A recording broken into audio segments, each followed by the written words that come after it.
Robert Muldoon est sans l'ombre d'un doute le personnage dans toute la saga Jurassic Park qui a la meilleure mort. C'est une mort quand même triste parce qu'il aide les protagonistes, mais c'est aussi une mort qui choque. Ce n'est cependant pas la mort la plus satisfaisante parce que, évidemment, il est pas méchant, donc on n'en tire pas de joie. Pas comme Dennis Nedry, Peter Ludlow ou Hoskins. Mais alors vous me diriez, pourquoi est-ce que Muldoon a la meilleure mort de toute la saga? Eh bien, c'est une question très pertinente et je vous répondrai par ceci.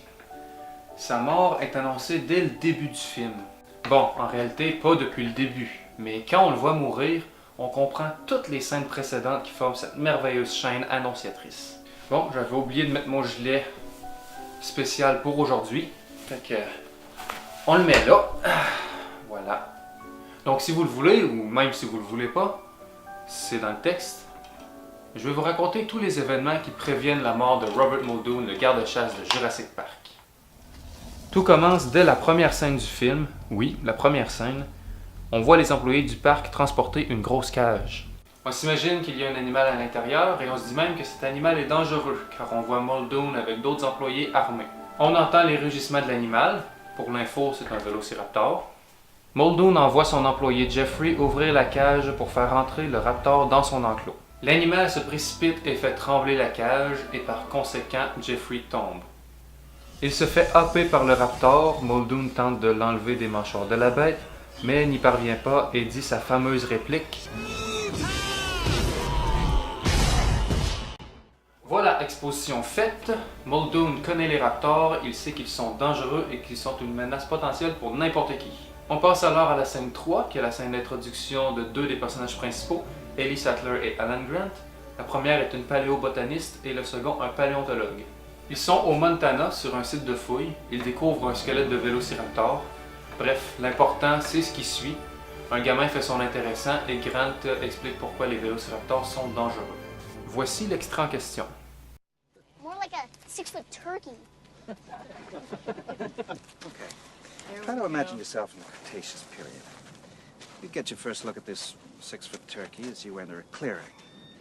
And you keep still because you think that maybe his visual acuity is based on movement, like T-Rex, and he'll lose you if you don't move. But no, not Velociraptor.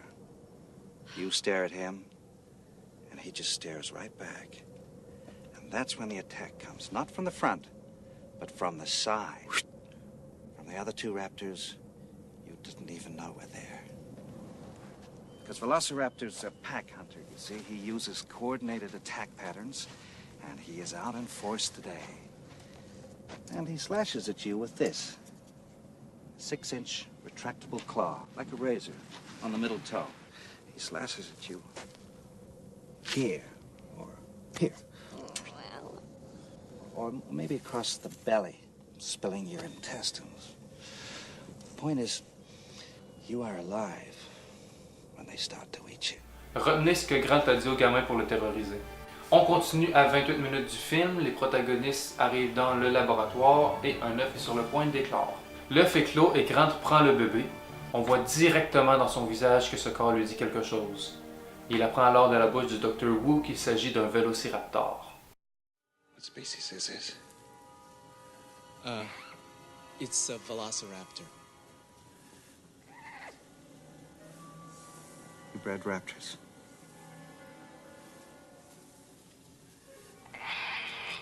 Regardez le visage de Grant.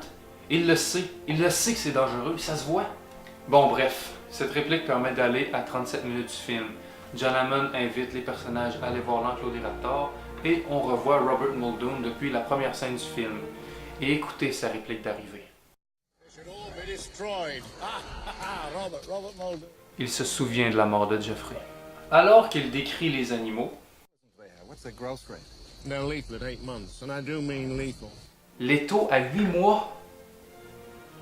C'est sûrement pour ça qu'Hammond insiste sur le fait que le parc prenne le maximum de précautions. Cependant, Muldoon insiste sur le fait que les animaux sont extrêmement intelligents. With the brain cavity, They show extreme intelligence, even problem-solving intelligence. Enfin, suite à cela, les personnages vont manger et ensuite ils commencent leur visite du parc. Par contre, j'aimerais que vous portiez attention à cette comparaison entre Muldoon et Grant. Grant, paléontologue, spécialiste des raptors, nous décrit leur technique de chasse. Muldoon, garde-chasse, les connaît personnellement, il sait qu'ils sont dangereux et il les voudrait tous morts.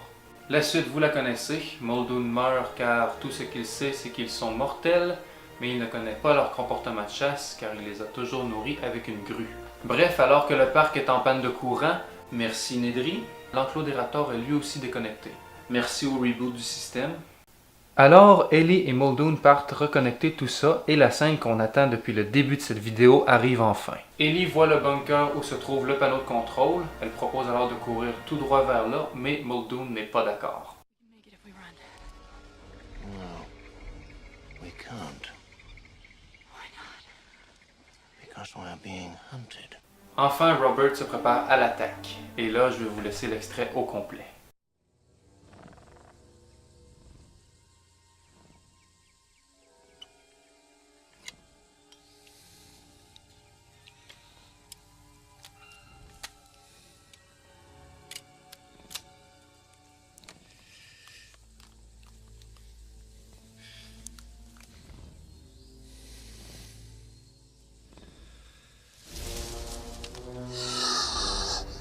Clever girl.